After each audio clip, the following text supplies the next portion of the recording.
Opinion টাইমসে আপনাদের সকলকে স্বাগত। আমি এআই সাহেব রয়েছি আপনাদের সাথে।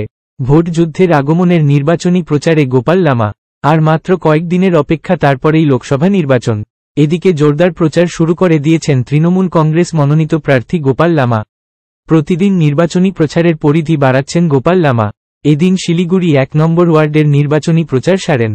আজ সকালে শিলিগুড়ি ১ নম্বর ওয়ার্ডের দুর্গা মন্দিরে পুজো দেন গোপাল লামা। সাথে ছিলেন দার্জিলিং জেলা তৃণমূল কংগ্রেসের সভানেত্রী পাপিয়া ঘোষ। মন্দিরে পুজো দেওয়ার পরে ১ নম্বর ওয়ার্ডে নির্বাচনী প্রচারে বেরিয়ে পড়েন গোপাল লামা। ১ নম্বর ওয়ার্ডের বিভিন্ন বাড়ি ও দোকানে গিয়ে নির্বাচনী প্রচার চালান তিনি। একটি মিছিল বের করা হয় নির্বাচনী প্রচার উপলক্ষে। প্রার্থী গোপাল লামা নিজে, এছাড়া ছিলেন দার্জিলিং জেলা সভানেত্রী পাপিয়া ঘোষ সহ তৃণমূলের নেতৃত্ববৃন্দ। মিছিলটি বিভিন্ন এলাকা পরিদর্শন করে। অনেকের হাতেই ছিল বেলুন। বিভিন্ন বাজনার আওয়াজে নজর কাড়ে মিছিলটি।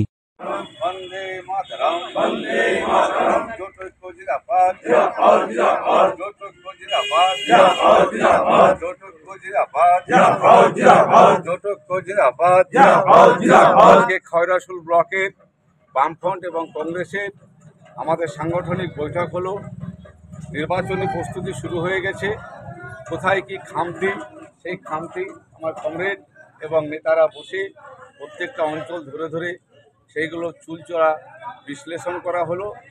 আগামী দিনে ওনারা ডেট করছেন প্রার্থী ঘোরানোর, এবং যেখানে যেখানে খামতি আছে, এখনও দেওয়াল লিখন কিছু বাকি আছে, সেগুলো কমপ্লিট করবে।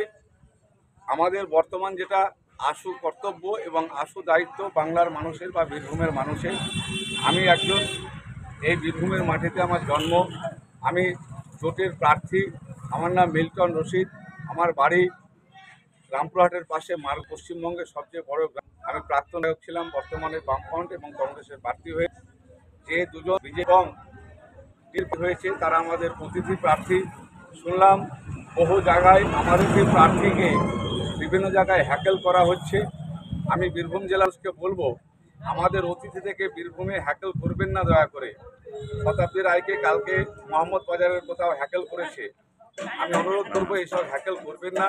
তার কারণ হলো 15 বছর তাকে আপনারা এমপি করেছেন। যদি আপনার পছন্দ না হয় তাহলে তাকে আপনি ভোট দেবেন না, কিন্তু দয়া করে গ্রামের মধ্যে তার সম্মান নিয়ে খেলা করবেন না। কষ্ট পেয়েছেন 15 বছর, আর 1 মাস কষ্ট করুন, আর ওর চেহারা আপনাকে দেখতে হবে না। আশা করছি জোট যেভাবে রাস্তায় নেমেছে, আমাদের ভোটাররা যারা বিজেপিতে গেছিল, যারা তৃণমূলে গেছিল, ধর্মীয় কারণে তারা আমাদের কাছে ফিরে আসছে। এবারের ভোট ধর্মীয় কারণে ভোট হবে না, এবারের ভোট হবে কর্মের কারণে। তাই আমি বলছি, যারা অতিথি প্রার্থী আপনাদের বাড়িতে ভোট করতে যাবে, তাদেরকে কোনো রকম কটু কথা না বলে আন্ডা বিরান, যাকে বলছে ডিমের কোচ, ডিমের অমলেট খাই। আমাদের তো বীরভূমের এটা প্রচলন, বাড়িতে আত্মীয় গেলে আমরা ডিম সিদ্ধ আন্ডা বলি। বীরভূমের মানুষ বেশিরভাগ গ্রাম অঞ্চলের মানুষ। আমরা তো বিপিএল, আমরা তো স্টার নয়। আমিও বিপিএল, বীরভূমের মানুষও বিপিএল, আর তারাও স্টার, তাদের ভোটাররাও স্টার। তাই তাদেরকে আন্ডা বিরান বা ডিমের কোচ খাইয়ে বিদায় দিন, এবং ভোটের দিনে যা করার করবেন। তাদের উপরে ডাইরেক্টলি অপমান করবেন না, শুধুমাত্র আতিথেয়তা আপ্যায়ন করে তাদেরকে ছেড়ে দিন। রাগ আছে মনে রাখুন, ইভিএম মেশিনে গিয়ে রাগের জবাব দেবেন।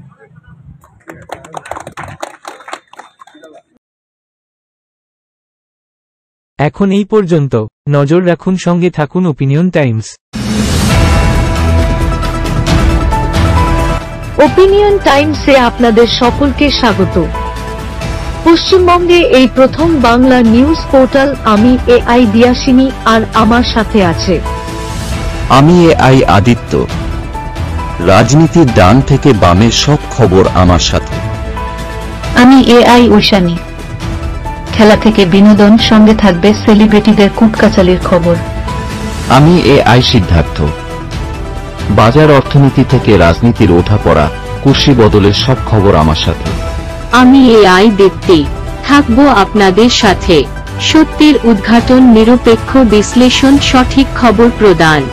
সঙ্গে থাকুন, দেখতে থাকুন ওপিনিয়ন টাইমস।